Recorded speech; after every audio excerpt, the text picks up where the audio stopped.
hour later. A few moments later. យើងកំពុងជិះមកទៅលេងបាល់ហើយតាមទីជួបដល់នេះចាំហើយ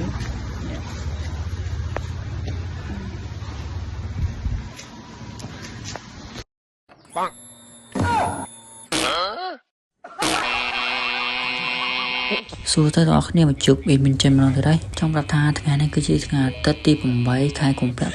2026 យើងគឺពីមកប្រឡំដើម្បីធ្វើដំណើរទៅប្រកួតបាល់ហើយការធ្វើដំណើរពេលព្រឹកនេះគឺមិនសូវមានម៉ូតូស្ទះច្រើនផងដែរដោយសារខ្ញុំចេញទៅនៅក្នុងម៉ោង 6 ជាងហើយអញ្ចឹងហើយក៏ខ្ញុំស្រួលសម្រាប់យើងធ្វើដំណើរដោយសារថាវាមិនសូវមានម៉ូតូឡានច្រើនទេហើយដល់ពេលដែលខ្ញុំទៅដល់ទីតាំងនៅតារាងបាល់គឺក្នុងម៉ោង 6 ជាងហើយអញ្ចឹងហើយក៏មានការអារម្មណ៍ថាយឺនជាងគេបន្តិចដោយសារការប្រកួតគឺមានការចាប់ផ្ដើមចាប់ពីម៉ោង 7:00 រហូតដល់ម៉ោង 11 ថ្ងៃត្រង់អញ្ចឹងហើយលោកគ្រូគាត់5ហើយថាគ្រប់ក្រុមទាំងអស់ត្រូវយ៉ាងម៉េចគឺលេម៉ោងធ្វើម៉េចឲ្យមកដល់ម៉ោងមុនម៉ោង 7 អញ្ចឹងហើយខ្ញុំស្រាប់ខ្ញុំគឺហ៊ានយឺតជាងគេតែមិនជាបញ្ហាមកដល់ភ្លាមគឺខ្ញុំទាញស្បែកជើងស្លៀកពាក់ស្កាមមកខំ 100% ស្កាមមកដល់និយាយទៅលេងឆ្ងាយស្កាមមកវាហើយលេងសង្ឃឹមអត់ដល់បានលេងបាល់អូតើកន្លះកោ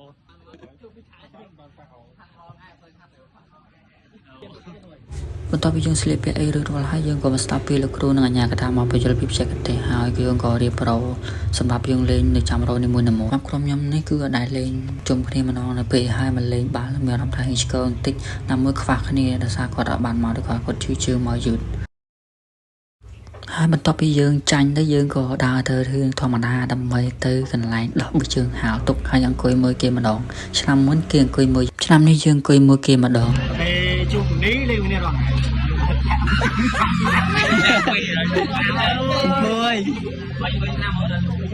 សម្រាប់ក្រុមចាញ់គឺអង្គុយមើលគេធម្មតាអញ្ចឹងហើយកីឡាគឺបែបហ្នឹងហើយដល់ពេលដែលយើងអង្គុយមួយហ្នឹងឃើញថាអ្នកកុំព្យូទ័រចូលរួមទស្សនាកាន់តែច្រើនតែមានទាំង fan ផ្ទាល់ខ្លួនផងនិង fan មិនផ្ទាល់ខ្លួនផងហើយក៏ច្រើន fan មិនផ្ទាល់គឺអង្គុយឆ្ងាយ fan ផ្ទាល់ខ្លួនគឺអង្គុយជិតចឹងហើយគឺមានកម្លាំងចិត្តក្នុងការលេងបាល់តែលេងយ៉ាងម៉េចគឺដោយសារថាយើងចាញ់តាំងពីព្រឹកនេះតែមិនធ្វើជាបញ្ហាទេដោយសារតែឆ្នាំនេះយើងមិនបានមើលតែ2ឆ្នាំមុនយើងបានលេខ100ឆ្នាំអញ្ចឹងហើយឆ្នាំនេះយើងវាឲ្យគេម្ដង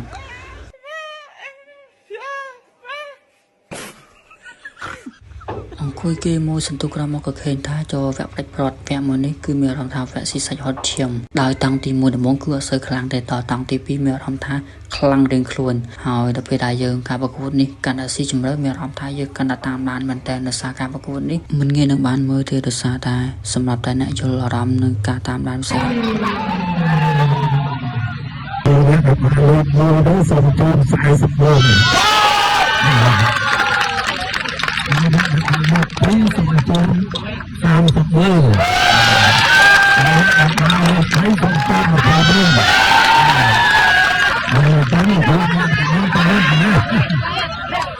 ចំពោះលេខ1គឺទទួលបាន40ម៉ឺនលេខ2ទទួលបាន30ម៉ឺនលេខ3ទទួលបាន20ម៉ឺន